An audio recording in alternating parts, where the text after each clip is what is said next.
नमस्कार, मैं रफी और आप देख रहे हैं डीएनएन इंडिया। प्रधानमंत्री नरेंद्र मोदी के नेतृत्व में केंद्र सरकार के 12 वर्ष पूर्ण होने के उपलक्ष्य में भारतीय जनता पार्टी अल्पसंख्यक मोर्चा द्वारा अजमेर शहर स्थित अजमेर शरीफ दरगाह में विशेष चादर पेश कर देश की उन्नति, शांति और समृद्धि के लिए दुआ की गई।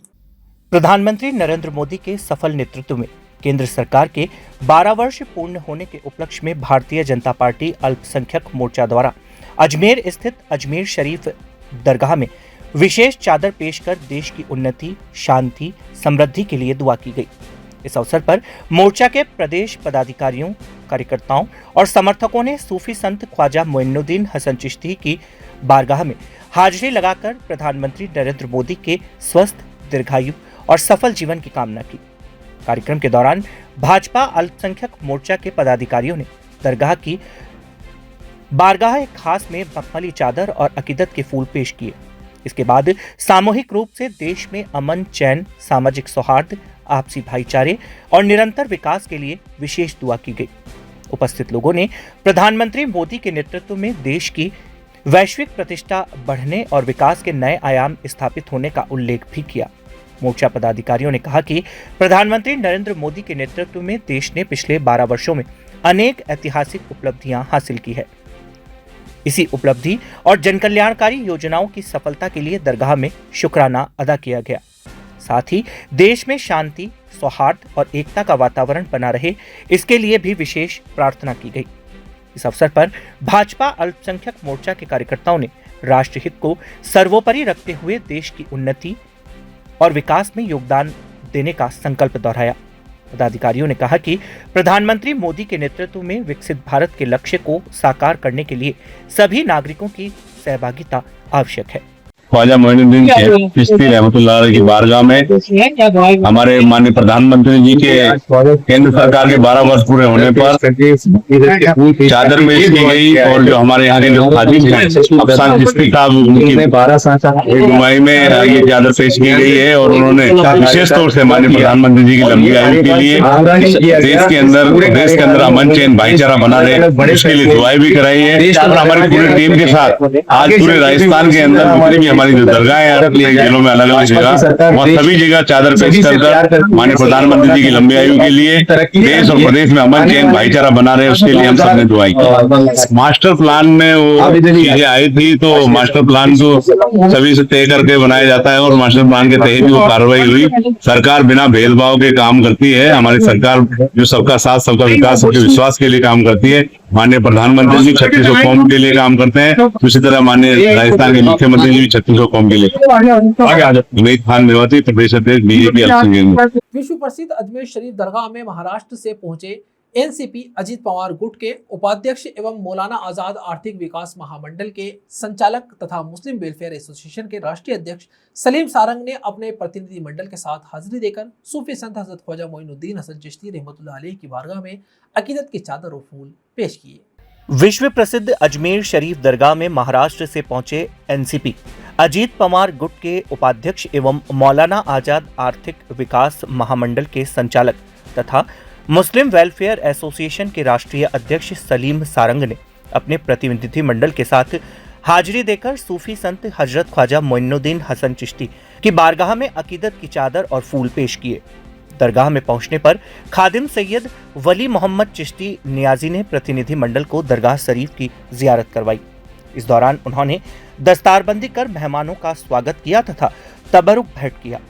प्रतिनिधि मंडल ने ख्वाजा गरीब नवाज की बारगाह में देश की खुशहाली, अमन, चैन, शांति और तरक्की के लिए विशेष दुआ की। जियारत के बाद सलीम सारंग ने जायरीन के बीच लंगर भी वितरित किया और समाज में भाईचारे तथा सौहार्द की भावना को मजबूत करने का संदेश दिया। उन्होंने कहा कि अजमेर शरीफ दरगाह में हाजिरी का मुख्य उद्देश्य देश में अमन, शांति की बदहाली तथा अजीत पवार परिवार की सलामती और खुशहाली के लिए दुआ करना है।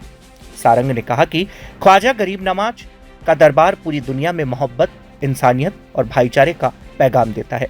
इसी संदेश को लेकर वह महाराष्ट्र से अजमेर शरीफ दरगाह पहुंचे हैं। उन्होंने कहा कि महाराष्ट्र के मुसलमानों के बीच अजीत पवार का विशेष सम्मान रहा है और वे हमेशा समाज के साथ खड़े रहे। उनके योगदान को याद करते हुए प्रतिनिधिमंडल ने उनकी सलामती और देश की तरक्की के लिए दुआ की। देखिए, ख्वाजा गरीब नवाज ये हर जाति धर्म मजहब के लोगों के वली अल्लाह है। हर धर्म के लोग यहाँ मान्यता रख के यहाँ आते हैं। आज हिंदुस्तान में एकता की विचारधारा जो है, सेकुलर विचारधारा, वो इस बारगाह से शुरू होती है। तो इस बारगाह में आज हमने हमारे लीडर मरहूम अजीतदादा पवार के याद में उनके रूह के रूहानी के लिए, सुकून के लिए हमने ये नियाज़ फातिहा करवाई है। और आज उन्होंने, वो एक ऐसे लीडर थे महाराष्ट्र में जो हर कौम के लोगों को लेके चलते थे, चाहे वो हिंदू हो, मुसलमान हो या सिख हो, ईसाई हो, हर धर्म के मजहब के लोगों को लेकर अजीत दादा पवार लेके चलते हैं। आज हमें बड़ा अफसोस है कि इतना बड़ा लीडर जाने के बाद मुसलमान का जो रहनुमा था महाराष्ट्र में वो कम हो गया।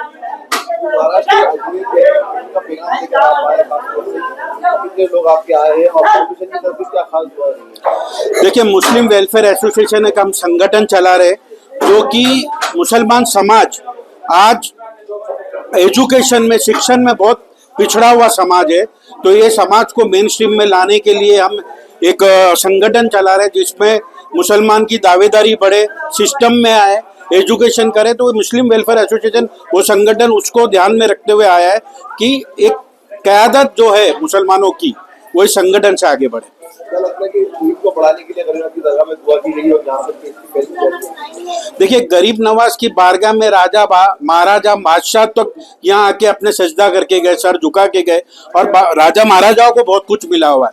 आज हिंदुस्तान में दो मजहब में आपस में भाईचारा की बहुत जरूरी है, और उस भाईचारा के लिए हमने दुआ के लिए ये खिदमत दरगाह में की है कि ख्वाजा गरीब नवाज ये दुआ करे कि हम हमारे मुल्क में दो धर्म के मजहब के लोग आपस में मिलकर रहे। देखिए, मैं राष्ट्रवादी कांग्रेस पार्टी अजीत दादा पवार के महाराष्ट्र का उपाध्यक्ष हूँ और साथ में महाराष्ट्र गवर्नमेंट में मौलाना आजाद आर्थिक विकास महामंडल का संचालक हूँ। मुस्लिम वेलफेयर एसोसिएशन का राष्ट्रीय अध्यक्ष हूँ, जो कि मुसलमानों की बैकवर्ड क्लास जो है, जो पिछड़ा है, उनको अपलिफ्ट में। यहाँ रुकते हैं एक छोटे से ब्रेक के लिए। जल्द हाजिर होंगे खबरों के नए सफर के साथ। कैंसर बीमारी ही ऐसी है, चिंता तो होगी ना। लेकिन अब अपनी चिंता को बदलो विश्वास में, क्योंकि आदिनाथ कैंसर मेडिसिटी में है रेडियोथेरेपी, कीमोथेरेपी और कैंसर सर्जरी के उपचार के साथ आधुनिक सुविधाएं भी। विजिट करें आदिनाथ कैंसर मेडिसिटी एट चाची आवास अजमेर।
शहर के व्यस्ततम व्यापारिक क्षेत्रों में शामिल कचेरी रोड पर बुधवार को सड़क डिवाइडर निर्माण को लेकर व्यापारियों का आक्रोश खुलकर सामने आया। नगर निगम की ओर से राम सेतु फ्लाईओवर के नीचे कराए जा रहे डिवाइडर निर्माण कार्य के विरोध में व्यापारियों ने आधे दिन तक अपनी दुकानें बंद रखी और निगम प्रशासन के खिलाफ जोरदार प्रदर्शन किया। अजमेर शहर के व्यस्ततम व्यापारिक क्षेत्रों में शामिल कचहरी रोड बुधवार को सड़क डिवाइडर निर्माण को लेकर व्यापारियों का खुला आक्रोश सामने आया। नगर निगम की ओर से राम सेतु फ्लाईओवर ब्रिज के नीचे कराए जा रहे डिवाइडर निर्माण कार्य के विरोध में व्यापारियों ने आधे दिन तक अपनी दुकानें बंद रखी और निगम प्रशासन के खिलाफ जोरदार प्रदर्शन किया। इस दौरान व्यापारियों ने नारेबाजी करते हुए निर्माण कार्य पर तत्काल रोक लगाने और मामले में पुनर्विचार करने की मांग उठाई। कचहरी रोड व्यापारिक एसोसिएशन के नेतृत्व में आयोजित इस विरोध प्रदर्शन में बड़ी संख्या में व्यापारी और स्थानीय दुकानदार शामिल हुए। प्रदर्शनकारियों का कहना था कि निगम प्रशासन ने क्षेत्र के व्यापारियों, स्थानीय संगठनों और आमजन से कोई राय मशवरा किए बिना डिवाइडर निर्माण का निर्णय ले लिया, जिसका सीधा असर व्यापारिक गतिविधियों और यातायात व्यवस्था पर पड़ेगा। व्यापारियों ने आरोप लगाया कि प्रस्तावित डिवाइडर बनने से सड़क पर वाहनों की आवाजाही प्रभावित होगी और ग्राहकों के लिए दुकानों तक पहुंचना कठिन हो जाएगा। इससे व्यापार पर प्रतिकूल असर पड़ने की आशंका है। उनका कहना है कि क्षेत्र में पहले से ही पार्किंग और यातायात की समस्याएं बनी हुई है। ऐसे में डिवाइडर निर्माण नई परेशानियां खड़ी कर सकता है। प्रदर्शन के दौरान व्यापारियों ने कहा कि कचहरी रोड शहर का प्रमुख व्यावसायिक क्षेत्र है, जहां प्रतिदिन बड़ी संख्या में लोग खरीदारी और अन्य कार्यों के लिए पहुंचते हैं। यदि सड़क के बीच डिवाइडर बना दिया गया तो कई स्थानों पर यू टर्न और आवागमन की सुविधाएं सीमित हो जाएगी, जिससे वाहन चालकों और ग्राहकों को अनावश्यक परेशानी का सामना करना पड़ेगा। देखिए, जिस तरह आप सभी को ज्ञात है कि हमारे राजस्थान के विधानसभा अध्यक्ष माननीय वासुदेव देवनानी द्वारा नगर निगम को, एडीए को हमारे अजमेर के विकास के लिए, हर कॉलोनी के विकास के लिए, हर रोड के विकास के लिए करोड़ों रुपए का बजट यहाँ पे लाके दिया जा रहा है, जिससे शहर का विकास हो, शहर सुंदर बने, यातायात सुगम तरीके से चले। लेकिन बड़ा दुर्भाग्य की बात है, ये जो एजेंसी है नगर निगम, जो देवनानी जी ने यहाँ पे बजट लाके दिया कि जो शहर का यातायात है उसको सुगम तरीके से बनाएं, लेकिन जो एजेंसी है नगर निगम, उसके द्वारा अपनी हद धर्मिता को दिखाते हुए जो डिवाइडर का निर्माण किया जा रहा है वो बिल्कुल हमारे को कॉन्फिडेंस में लिए बगैर किया जा रहा है। किसी भी व्यापारिक एसोसिएशन से नगर निगम के किसी भी अधिकारी ने संपर्क नहीं किया है। देवनानी से जब हम जाके मिले तो उन्होंने कहा कि शहर को सुंदर बनाना है, लेकिन मेरा व्यापारी परेशान नहीं होना चाहिए। मेरा प्रधानमंत्री नरेंद्र मोदी के नेतृत्व में केंद्र सरकार के 12 वर्ष पूर्ण होने के उपलक्ष्य में देश भर में विभिन्न धार्मिक और सामाजिक कार्यक्रम आयोजित किए जा रहे हैं। इसी क्रम में अजमेर के बजरंगगढ़ स्थित प्राचीन सीताराम मंदिर में बुधवार को विशेष पूजा अर्चना एवं महाआरती का आयोजन किया गया। प्रधानमंत्री नरेंद्र मोदी के नेतृत्व में केंद्र सरकार के 12 वर्ष पूर्ण होने के उपलक्ष्य में देश भर में विभिन्न धार्मिक एवं सामाजिक कार्यक्रम आयोजित किए जा रहे हैं। इसी क्रम में अजमेर के बजरंगगढ़ स्थित प्राचीन सीताराम मंदिर में बुधवार को विशेष पूजा अर्चना एवं महाआरती का आयोजन किया गया। कार्यक्रम में भारतीय जनता पार्टी के पदाधिकारियों, जनप्रतिनिधियों, प्रशासनिक अधिकारियों तथा बड़ी संख्या में श्रद्धालुओं ने भाग लेकर प्रधानमंत्री मोदी की दीर्घायु, उत्तम स्वास्थ्य और देश की निरंतर प्रगति की कामना की। मंदिर परिसर में वैदिक मंत्रोच्चार के बीच विधिवत पूजा अर्चना की गई। इसके पश्चात महाआरती का आयोजन हुआ, जिसमें उपस्थित सभी लोगों ने राष्ट्र की समृद्धि, खुशहाली और विकास के लिए प्रार्थना की। कार्यक्रम के दौरान मंदिर परिसर भक्तिमय वातावरण से सरोबार रहा और श्रद्धालुओं ने भगवान सीताराम के जयकारों के साथ महाआरती में सहभागिता निभाई। इस अवसर पर भाजपा नेताओं ने कहा कि प्रधानमंत्री नरेंद्र मोदी के नेतृत्व में देश ने पिछले 12 वर्षों में विकास, सुशासन और वैश्विक प्रतिष्ठा के क्षेत्र में नई ऊंचाइयों को प्राप्त किया है। उन्होंने कहा कि केंद्र सरकार की विभिन्न जनकल्याणकारी योजनाओं का लाभ आमजन के अंतिम व्यक्ति तक पहुंचता है, जिससे करोड़ों लोगों के जीवन में सकारात्मक बदलाव आया है। भाजपा नेताओं ने कहा कि प्रधानमंत्री मोदी ने देश को मजबूत नेतृत्व प्रदान करते हुए आत्मनिर्भर भारत, डिजिटल इंडिया, स्वच्छ भारत, मेक इन इंडिया तथा गरीब कल्याण जैसी अनेक योजनाओं के माध्यम से विकास का नया मॉडल प्रस्तुत किया है। आज भारत विश्व मंच पर सशक्त और प्रभावशाली राष्ट्र के रूप में अपनी पहचान स्थापित कर चुका है। उन्होंने कहा कि प्रधानमंत्री मोदी के नेतृत्व में भारत ने अनेक ऐतिहासिक उपलब्धियां हासिल की है और आने वाले वर्षों में भी देश विकास की नई बुलंदियों को छूता रहेगा। अंत में सभी उपस्थित जनों ने प्रधानमंत्री नरेंद्र मोदी के स्वस्थ, दीर्घायु और सफल जीवन की कामना करते हुए राष्ट्र हित में उनके नेतृत्व और अधिक सशक्त बनने का संकल्प व्यक्त किया। आज हमारे देश के यशस्वी प्रधानमंत्री आदरणीय नरेंद्र मोदी जी के 2014 में जब उन्होंने इस देश की बागडोर संभाली और आज उनके सरकार को 12 वर्ष हुए और लगभग 4399 दिन आज पूरे हुए हैं। यह अपने आप पे इस भारत का एक कीर्तिमान है कि सर्वाधिक समय तक किसी सार्वजनिक कार्यपालिका के पद पर माननीय नरेंद्र मोदी जी रहे हैं। मैं कह सकता हूं कि निश्चित रूप से उनका ये जो यशस्वी 12 वर्ष का जो काल रहा है, इस काल ने इस देश को मैं कह सकता हूं कि एक नई दिशा प्रदान की और वैश्विक पटल पर कहीं ना कहीं भारत का जो मान, स्वाभिमान आज बढ़ा है, ये अपने आप में एक अनुकरणीय उदाहरण है। और मैं कह सकता हूं कि उनकी इस पहल के कारण ही आज भारत आत्मनिर्भर भारत बनने जा रहा है और जो 2047 में विकसित भारत का एक लक्ष्य पूरे देश के 146 करोड़ लोगों के समक्ष माननीय नरेंद्र मोदी जी ने रखा है। मैं समझता हूं कि आज देश की जनता उनके ऊपर विश्वास करने लगी है और उस विश्वास के कारण ही आज हम वैश्विक इस जो पटल पर है सर्वोच्च स्थान पर पहुंच रहे हैं। और 2047 जो लक्ष्य रहेगा इस भारत माता को पुनः विश्व गुरु के रूप में सर्वोच्च सिंहासन पर स्थापित करने का, उसमें कहीं न कहीं बड़ा योगदान है। आज इस अवसर पर पूरे देश भर में देवालयों के अंदर उनके दीर्घायु के लिए और उनके यशस्वी आगे भी हमको मार्गदर्शन मिलता रहे, सफलतम कार्यकाल, उसके लिए पूजा अर्चना की जा रही है। और इसी क्रम में आज भारतीय जनता पार्टी शहर जिला अजमेर द्वारा भी यहाँ सीताराम मंदिर में जो है भगवान राघवेंद्र सरकार के समक्ष इस प्रकार से यहाँ पर पूजा अर्चना की गई, यज्ञ हवन किया गया और उसके बाद महाआरती के साथ ही जो है सभी कार्यकर्ताओं ने इस बात की शुभकामना माननीय प्रधानमंत्री मोदी जी को प्रेषित की। जी, राज्य सरकार के निर्देशानुसार आज विशेष पूजा अर्चना का जो प्रोग्राम रखा गया था, अजमेर का कार्यक्रम सीताराम मंदिर में रखा गया। सभी जनप्रतिनिधि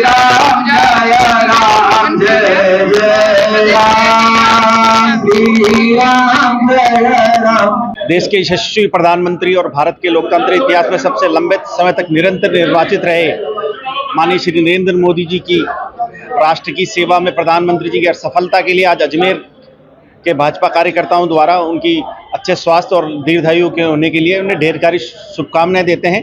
और जिस प्रकार से भारतीय जनता पार्टी की सरकार द्वारा निरंतर 12 साल से सेवा सुशासन का एक और विकसित भारत के संकल्प के साथ ये सरकार चल रही है, हम सबकी यहाँ आज प्रभु श्री राम के दरबार में, हनुमान जी के दरबार में हमने ये प्रार्थना करी है कि उनको स्वस्थ आयु हो और वो यशस्वी हमारे प्रधानमंत्री बहुत दीर्घायु हो और लंबे समय तक राष्ट्र की सेवा में समर्पित रहें। यहाँ रुकते हैं एक छोटे से ब्रेक के लिए, जल्द हाजिर होंगे खबरों के नए सफर के साथ। कैंसर बीमारी ही ऐसी है, चिंता तो होगी ना। लेकिन अब अपनी चिंता को बदलो विश्वास में, क्योंकि आदिनाथ कैंसर मेडिसिटी में है रेडियोथेरेपी, कीमोथेरेपी और कैंसर सर्जरी के उपचार के साथ आधुनिक सुविधाएं भी। विजिट करें आदिनाथ कैंसर मेडिसिटी एट चाची आवास अजमेर।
शहर के अलवर गेट थाना क्षेत्र में चोरी की वारदात लगातार बढ़ती जा रही है। ताजा मामला नारेली ब्रिज के पास स्थित ग्वारडी गांव का है, जहां अज्ञात चोरों ने एक विधवा महिला के घर को निशाना बनाते हुए नकदी और जेवरात पर हाथ साफ कर लिया। अजमेर शहर के अलवर गेट थाना क्षेत्र में चोरी की वारदातें लगातार बढ़ती जा रही है। ताजा मामला नारेली ब्रिज के पास स्थित गुवारडी गांव का है, जहां अज्ञात चोरों ने एक विधवा महिला के घर को निशाना बनाते हुए नकदी और जेवरात पर हाथ साफ कर दिया। घटना के बाद क्षेत्र में दहशत का माहौल है और स्थानीय लोगों ने पुलिस गश्त बढ़ाने की मांग की है। जानकारी के अनुसार गुवारडी गांव निवासी सीता देवी के घर में देर रात अज्ञात चोर खिड़की तोड़कर अंदर घुस गए। चोरों ने घर में रखे बक्सों और सामान को खंगाल डाला तथा करीब 25,000 रुपए की नकदी के साथ सोने चांदी के जेवरात चोरी कर लिए।